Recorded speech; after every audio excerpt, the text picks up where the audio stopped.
O'zbekistondagi Islom sivilizatsiyasi markazi, Respublika ma'naviyat va ma'rifat markazi, O'zbekiston Respublikasi Fanlar akademiyasi hamkorligida yurtimiz bo'ylab Yangi O'zbekiston, yangi renessans poydevori mavzusida ma'rifat karvoni, ilmiy, ma'rifiy va madaniy targ'ibot tadbirlari o'tkazilmoqda. Uning navbatdagi manzili Qoraqalpog'iston Respublikasi bo'ldi. Bugun biz ma'rifatchilar bir g'oya, bir mafkura, bir g'oya ostida birlashish va butun jamiyatimizni, O'zbekiston Respublikasi, Qoraqalpog'iston Respublikasi yoshlarimizni ana shu g'oyada birlashtirish. Qoraqalpog'iston tibbiyot institutidan boshlangan mazkur tadbir hududdagi oliy o'quv yurtlarida bakalavr, magistratura, doktorantura bosqichlarida tahsil olayotgan talabalar, yosh ilmiy tadqiqotchilar, el-yurt umidi stipendiyatlarini bir joyga jam qildi. Jamiyatni uyg'otish, uyg'oqlar ishi. Biz bugun birga to'g'ri kelgan jamoani, to'g'ri kelgan auditoriyani yiqqanimiz yo'q. Biz birga eng faol yoshlar, eng faol ziyolilar ularni yiqqanmiz.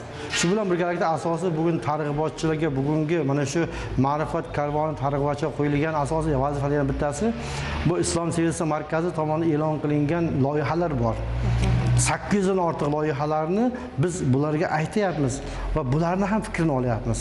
Qani biz o'sha O'zbekistonning buyuk tarixini ko'rsatishlikda yana bir qaysi bir jihatlari bizni yodimizdan ko'tarilib qoldi yoki bizni nazarimizdan chetda qolgan jihatlar ham ba'zida biz xursand bo'lyapmizki, o'sha yoshlardan bir fikrlar chiqyapti. Davlatimiz rahbari ma'naviyatga oldingi ta'rif bergan paytda shunday deganlar.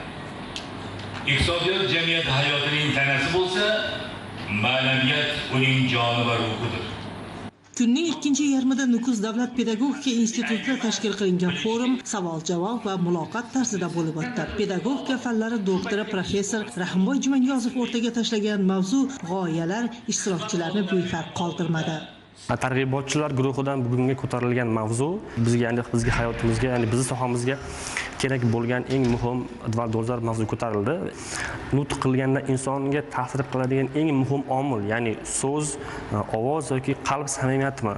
Albatta nutqda avvalambor so'z va ovoz juda katta ta'sirga ega. Qalb samimiyati esa shu bilan hamohang, ya'ni hamnafas, ya'ni bir bo'lish kerak. Kun davomida targ'ibotchilar ikki guruhga ajralgan holda uchrashuvlar va davra suhbatlarini tashkil qilishdi. Nukus shahri Temurbeklar maktabi harbiy akademik litseyida ijtimoiy g'oyalar forumi bo'lib o'tdi va shu bilan birgalikda Berdaq nomidagi Qoraqalpoq davlat akademik musiqali teatrida Tirik tarix loyihasi doirasida Terbembes yuraklar spektakli tomoshabinlar e'tiboriga havola qilindi.